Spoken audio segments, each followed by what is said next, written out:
Mostly UK में जो visitors visa refuse होते हैं, उसमें रीज़न्स ये होते हैं कि जो यूके वीज़ा केस ऑफिसर्स हैं, उनको ये विश्वास नहीं होता कि आप एक जेन्युइन विजिटर हैं, जिसके लिए कुछ एविडेंस लगते हैं। दूसरा, आपने जो फाइनेंशियल फंडिंग दिखाई है, वो सडन है, वो कंसिस्टेंट नहीं है।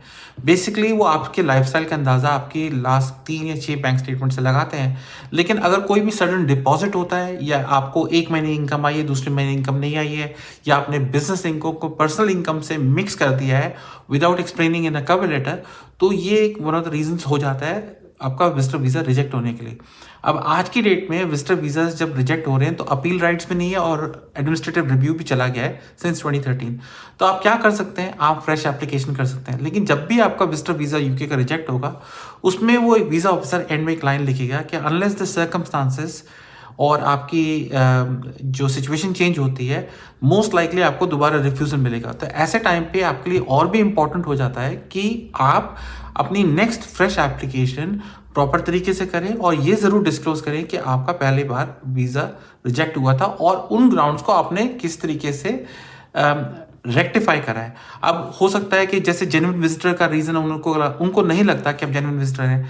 आप हो सकता है कि ग्रैंड पेरेंट हैं या आप अपने किसी दोस्त के पास जाके रुकते हैं, लेकिन 6 महीने के वीज़ा के अंदर आपने वहाँ जाके आप 4 महीने रुके, उसके 4 महीने के बाद आप वापस आए, फिर आपने दोबारा वीज़ा लिया, फिर आप 4 महीने के लिए रुके। तो वो ये समझ लेते हैं कि आप एक जेन्युइन विजिटर नहीं है, आप 4 महीने विजिटर वीज़ा के प्रीटेक्स्ट पे आके यूके में इलीगल तरीके से काम कर रहे हैं और आप फिर कमा के आप 6 महीने से पहले वापस जा रहे हैं।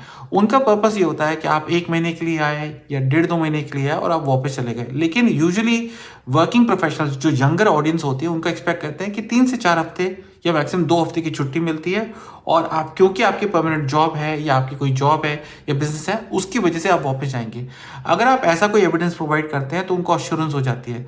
दूसरा, आप अपने अगर बैंक स्टेटमेंट में सडन डिपॉजिट्स ना दिखाएं और कंसिस्टेंट इनकम एक्सपेंडिचर दिखाएं, लिक्विड फंड्स दिखाएं, जैसे फिक्स डिपॉजिट हो गए, मैच्योरिटी डेट दिखा दी, कितना इंटरेस्ट रेट मिल रहा है, कोई और इनकम आ रही है, और ऑडिटेड चार्टर्ड अकाउंटेंट के साइन स्टेटमेंट दिखा दी, जिससे प्रूव हो जाता है कि आपके पास consistent income on an average कितनी आती है, उसमें से इतना खर्चा होता है और इतना पैसा आप अपनी सेविंग्स के साथ मिला के आप यूके का ट्रिप फंड करेंगे।